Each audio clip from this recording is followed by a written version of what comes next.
Welcome to Time Travel Timeline Thursday. I'm Annabelle. I'm a tarot practitioner and psychic for over 35 years.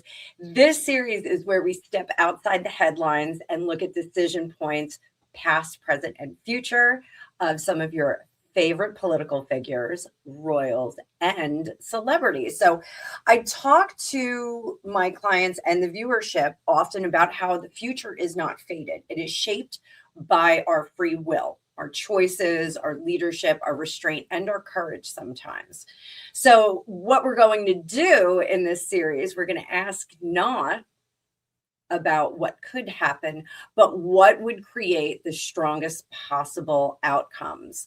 So this is something I do every day for my clients. And if you'd like your own magical reading, there is a link in the description of this video where you can book with me, or you can go visit my About section or my website, fortunecookiestarot.com, to go see how you can connect with me privately so we can help you make some decisions for your very best future. So we're going to open up this new bonus series in just a second.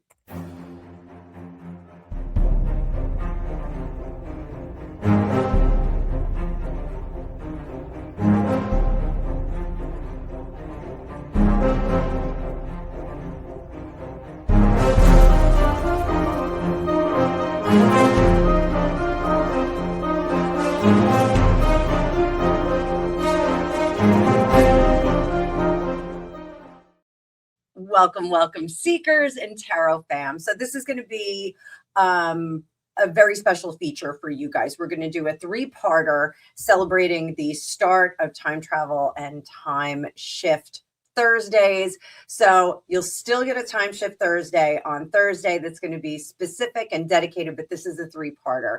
We're talking about the fall of the houses of York and Sussex, and we have to look at some of the pressure points that the British royal family experienced. So in this first section, we're going to do a few historical points. We're going to see what would have happened had they not made those decisions. But I am going to bring up my card and dice view right now. By popular demand, I'm using the Arts of Cards Lenormand dice set. This you can purchase at their Etsy shop. I will put a link in the description. I love this set. If you know a thing or two about Lenormand, super, super fun. If you don't, super easy way to learn it. I'm also going to be using the Housewives Tarot. One of my favorite decks, comes in a little recipe box. Very kitschy, very old-fashioned, very, very cool. So we are going to be stepping back in this video to 3 specific years when the British monarchy appeared to be in existential danger. And the one that stands out really, really loud and proud is the 1936 Abdication Crisis of King Edward VIII. So January 20th, 1936, Edward becomes king. December 10th, 1936, he signed the instrument of abdication.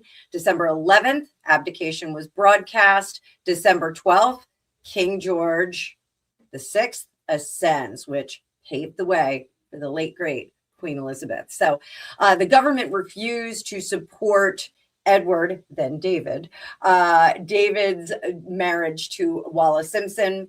Dominion governments, Canada, Australia, South Africa, all opposed it. There were real fears of constitutional fracture across the empire. Keep in mind that it was not so far in the distant past that the French royal family was obliterated. The Russian imperial family was executed and the line was severed. And all of the great royal houses of Europe were seeing a dimming or a diminishing of their power. So let's see, what does destabilize these royal institutions? Let's see what destabilized this particular royal institution, the British government. Strength, patience, that was what destabilized it. David was not looking for future, he was looking for personal. Here, 2 of Wands, Justice in reverse, and the 8 of Pentacles. The work ethic, in my opinion, for the king of abdication was more to experience and fully live in the level of privilege that he was born into. His interest was not necessarily in the greater scheme of things, but in his own greater scheme of things. This is why he was so brat-tastic in not wanting to let go of Wallace Simpson and find a suitable mate as far as the institution would have allowed. If David had refused to abdicate, what would have happened? Here we're going into our alternate timeline.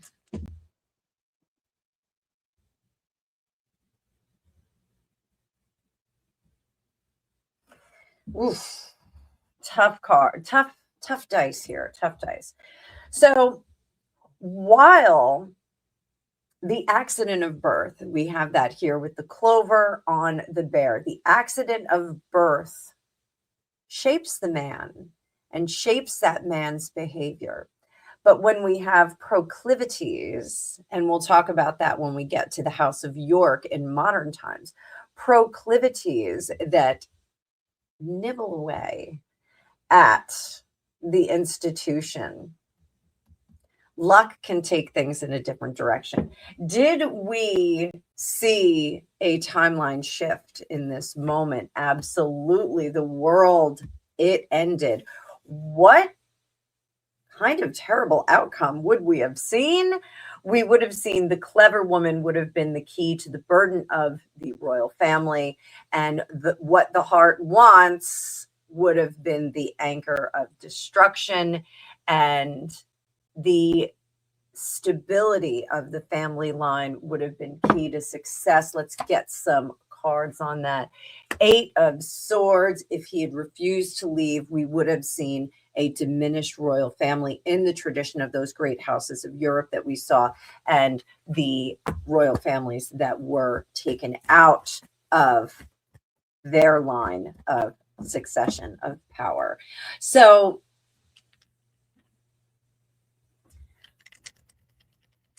could Wallace Simpson have better influenced?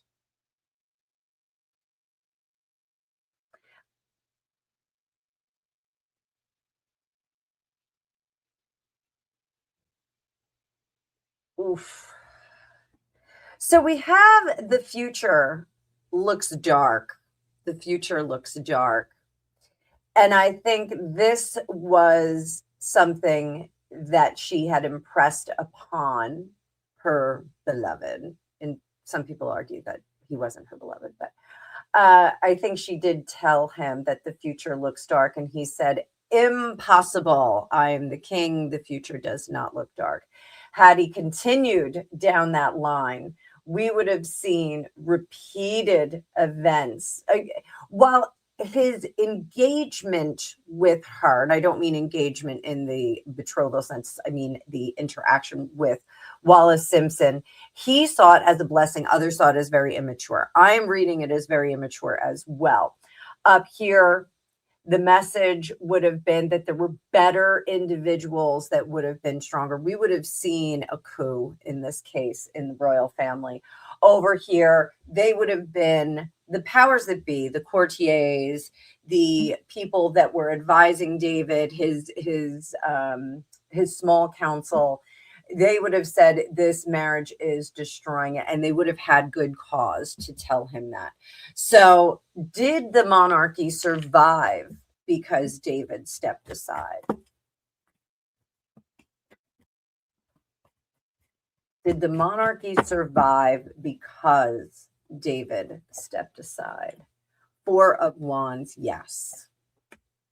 9 of Wands, it was protected from him. 3 of Wands, they had more people that were like-minded working toward the same goals. They had people that were really working together to uphold and sustain the monarchy. So Necessary timeline shift? You tell me in the comments. I think it was a necessary timeline shift. I do think that they needed to do that. So another point of crisis, and I lived through this one. I remember this one. My roommate Scooter and I were up all night waiting to find out what happened to the former Princess Diana after the car accident. We were both in, I think I was finishing up college. He was already done. But this was 1997, Diana's death and public fury over it. We all remember the confusion as to why there was no statement coming out. There was no flag at half mast. There was all kinds of protocol that they were bringing into question, why it was not being done when the public was calling for it. So our key dates here, August 31st, 1997, Diana, the late Princess of Wales, dies in Paris in a car accident of dubious origin. September 1 through 4, public anger rose as the royal family remained at Balmoral, not making a comment. Finally, on September 5th, Elizabeth II, the late great Queen Elizabeth, gave a live televised address. And on September 6th, the funeral was watched by 2.5 billion globally. Huge, huge attention was put on this. Why does this matter? And why is this an existential crisis point for the royal family? The polling approval ratings plummeted as the Queen was not making a comment. Where is the Queen were headlines that were all over every news reading, every printing. It was everywhere. The emotional distance became part of the institutional damage, which also led to questions of why was Diana not better protected by the royal family? Why did they allow her to have the exposure that would create a situation like this that resulted in her death? So let's roll for how would the public mood have changed if the Queen never made the address?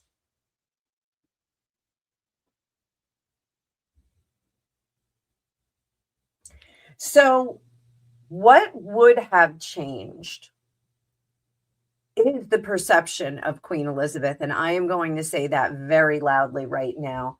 She would have been seen as very, very sneaky.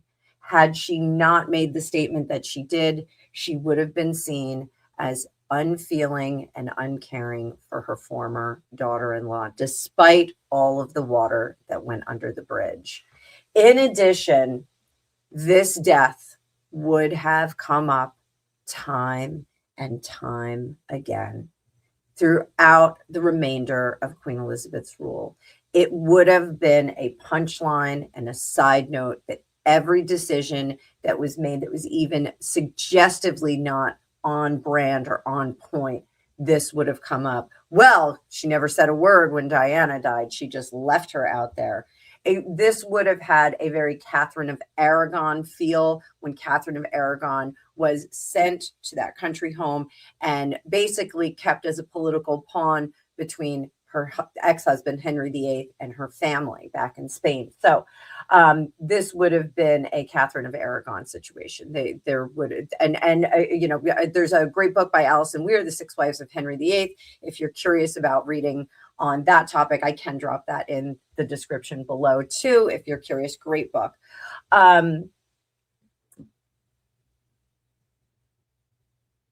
do think that the Queen would have been seen more generously in public to the boys. That would have been possibly a PR strategy that they would have brought into the equation. Over here, they would have created a foundation or some kind of altruistic measure later on, but it would have separated the public from the royal family. It would not have been seen to be enough after, like, this posthumous thing, like that terrible statue they made of her. A terrible statue. So, did the televised speech stabilize the monarchy in this crazy, crazy moment? Did the televised speech do that?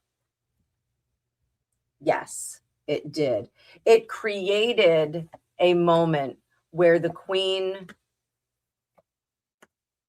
was still stoic, still strong, still maintaining that royal composure, her military bearing. But she created the stabilizing effect of all the emotions of the nation. So, yes, her speech was a critical moment in this timeline shift. I don't think it's necessarily Diana getting into the vehicle, Henri Paul having that last drink or that last pill or whatever he was ingesting that evening, but it is the Queen's decision to speak publicly that changes the timeline, changes the shift in narrative. We hop into another energetic algorithm. So thank goodness she did this. Thank goodness. We definitely would have seen some interesting things had she not. We're going to move on to another phase, which I personally think is a critical existential moment for the royal family, and it's Andrew's removal of titles. So 2019 to 2022, November 16th, 2019, the BBC Newsnight interview. We're all familiar with that, are we not? December 20th, 2019, Andrew steps back from formal and public duties. January 13th, 2022, military titles and his patronages are removed. The civil lawsuit settlement is announced February 15th, 2022. Why does all of this matter? The monarchy chose institutional containment. The titles were stripped and public distance was enforced. Was this cut by Queen Elizabeth, was the cut from Queen Elizabeth enough to shift the timeline of destructive behavior away from the royal family? It is not. We've got fives in reverse. We've got Ace of Pentacles. It reestablished Andrew as a not royal figure, as a plebeian. It reestablished him, but he was like plebeian light. He was still free enough to continue to behave poorly in the event if he wanted to. So was he still functioning behind the scenes?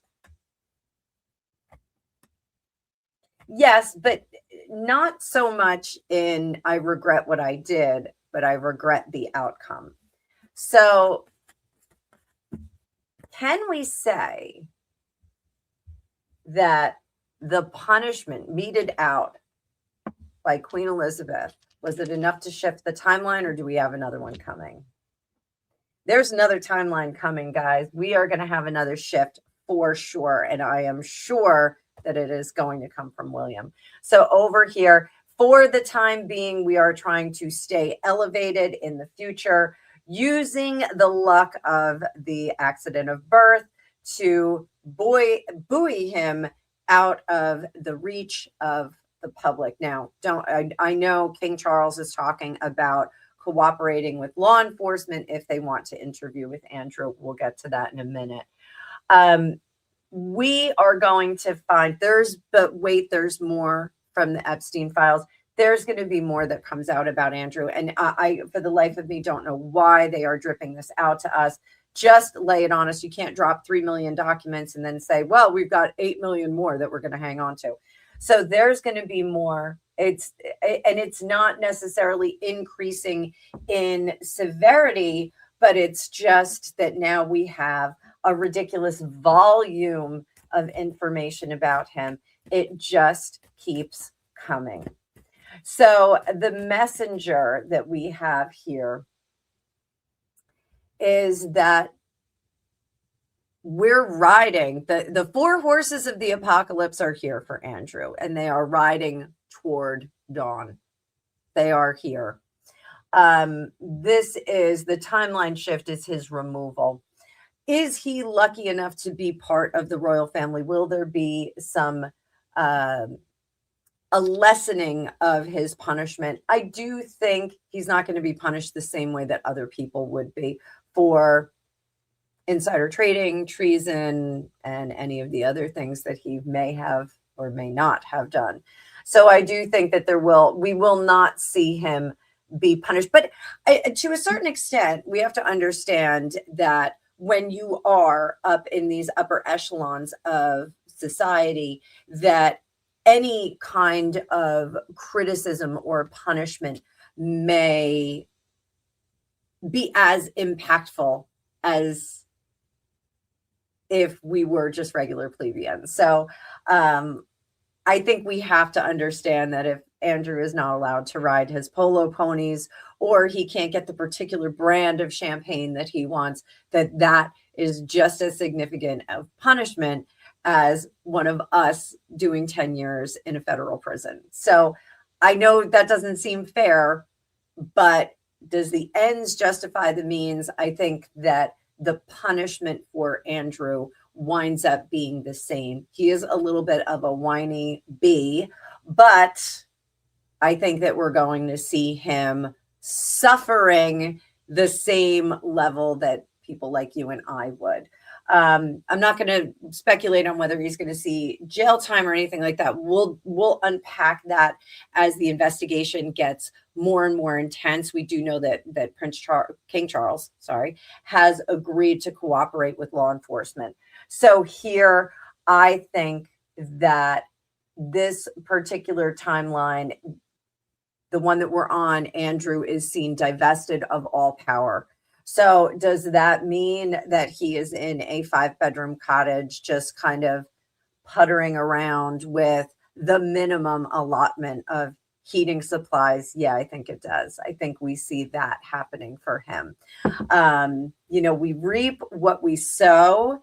And like I said earlier, we do have free will on everything that happens in our lives. So again, I encourage you guys, let me know if you think that these were dramatic timeline shifts where the royal family was in existential danger, like some of the other older houses of Europe and the extant houses of Europe. So I want to know your opinions on this. Let me know what else you want to see for Timeline Thursdays. We are going to do some more, but I've got another part 2 coming up for you. So I hope you guys will stick around for that. I'm going to drop these over a series of days so you get bonus material from me. And I'm having a great time with this. I love past lives. I love timeline shifting. I love helping you guys flex your free will so you can live your very best life. So I will bring you part 2 soon. Sit tight, and I'll see you in the future.